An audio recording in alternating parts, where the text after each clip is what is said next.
ওম সূর্যায় নমঃ। আজকের এই ভিডিওতে আমরা পূর্ণিমা ব্রত সম্পর্কে জানব।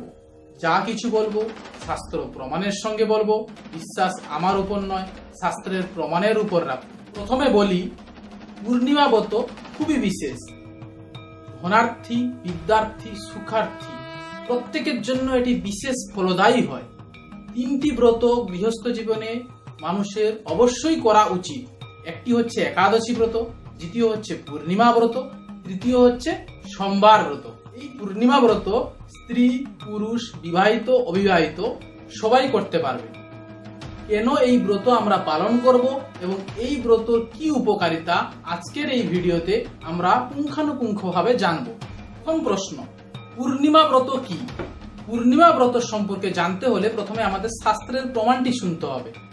শাস্ত্র বলছে, পূর্ণমদ পূর্ণমিদং পূর্ণার্থ পূর্ণমুদচ্যতে পূর্ণস্য পূর্ণমাদায় পূর্ণমেবাবশিষ্যতে।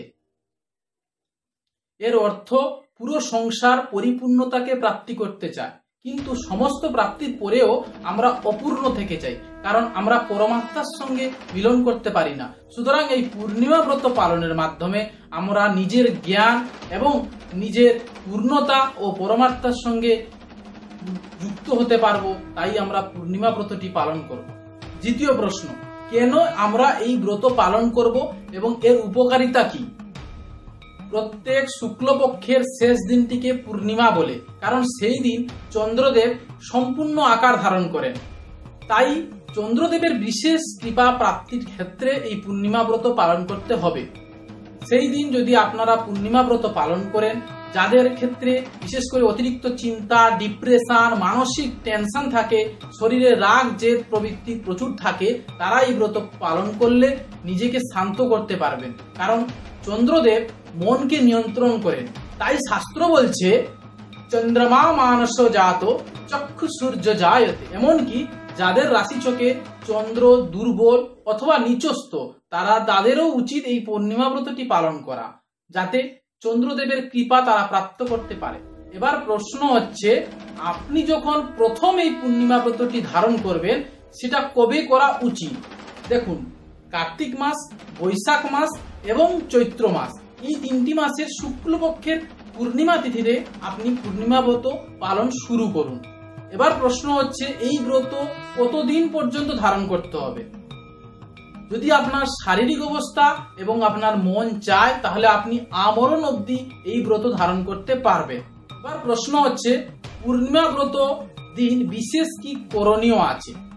শাস্ত্র বলছে যে পূর্ণিমা ব্রত আপনি যেদিন ধারণ করবেন, সেদিন সূর্য উদয়ের পূর্বে উঠুন, দিয়ে ব্রহ্ম মুহূর্তে স্নান করুন।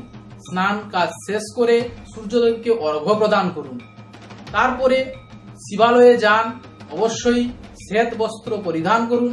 স্ত্রীদের ক্ষেত্রে রক্তপীত বস্ত্র এবং পুরুষদের ক্ষেত্রে শ্বেত বস্ত্র পরিধান করে শিবালয়ে দুধযুক্ত জল শিবলিঙ্গে অর্পণ করুন এবং শ্বেত পুষ্প দিয়ে ভগবান মহাদেবের আরাধনা করুন। তারপরে নিজের গৃহে ফিরে এসে আপনার বাড়িতে নারায়ণ সেবা করুন। পারলে সত্যনারায়ণের ব্রতকথা পাঠ করুন এবং শ্রবণ করুন। সন্ধ্যার সময় একটি পাত্রে দুধযুক্ত জলে সামান্য আতপ চাল মিশ্রিত করে চন্দ্রদেবকে 3 বার অর্ঘ্য প্রদান করুন এবং এইভাবে পূর্ণিমা ব্রতটিকে সম্পন্ন করুন।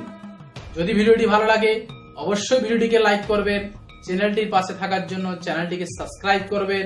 বন্ধুদের কাছে ভিডিওগুলিকে অবশ্যই শেয়ার করবেন। ভালো থাকবেন। নমস্কার।